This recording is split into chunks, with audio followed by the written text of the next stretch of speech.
L'Afrique est mon continent, est ma maison, et nous avons choisi de retrouver la famille. Tels furent les mots prononcés par Sa Majesté le roi Mohamed VI devant le 28e sommet de l'Union africaine, lors d'un discours historique dont on ne mesurera la réelle portée que dans les 20 prochaines années. Cependant, je laisse aux juristes et autres politologues le soin de commenter les détails ennuyeux des dispositifs juridiques de ce retour et des fluctuations du PIB escompté.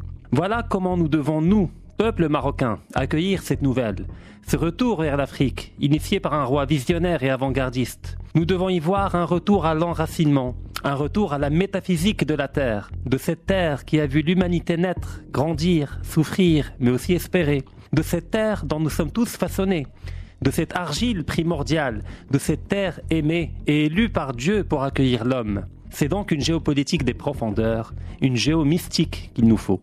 L'Afrique nous a appelés, les fleuves africains nous ont appelés, les lacs, les montagnes, les plaines et les déserts, et nous avons répondu présent. Ce fut l'appel de cette terre pillée, volée, souillée, gorgée de sang africain.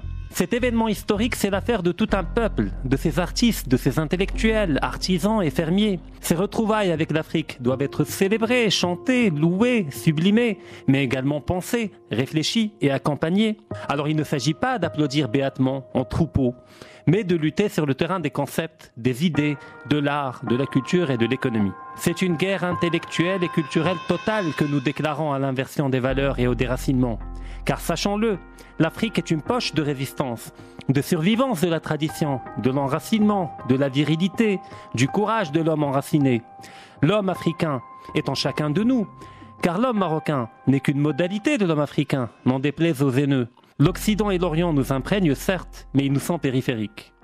Nous, Africains, nous avons des choses à nous dire, des choses à partager.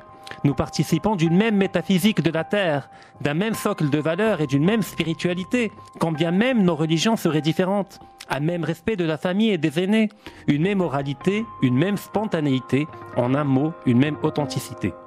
Et dans notre paradigme, marocain et africaniste, l'individualisme est une hérésie, un symptôme de cette modernité venue du Nord et qui a causé tant de malheur à l'Afrique.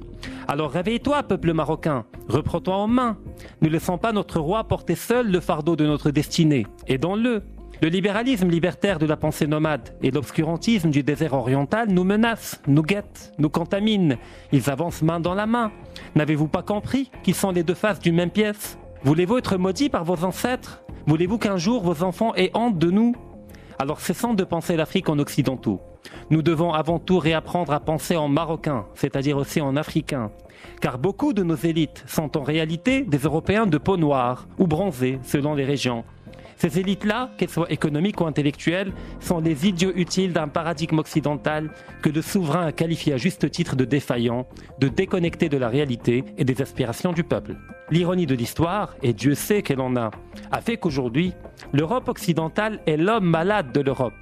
L'Occident est l'homme malade du monde. Un empire vieillissant, en crise, mais néanmoins violent et arrogant comme tous les empires décadents. Feu Sa Majesté le roi Hassan II ne disait-il pas que le Maroc est un arbre dont les racines plongent en Afrique et qui respire par ses feuilles en Europe ? Ainsi, l'Afrique doit devenir la racine de notre liberté, notre arche de Noé. Enfin, nous quittons cet exil occidental que je ne cesse de fustiger et qui n'a que trop duré. Un proverbe de nos frères sénégalais nous enseigne que si tu ignores où tu vas, retourne-toi et regarde d'où tu viens.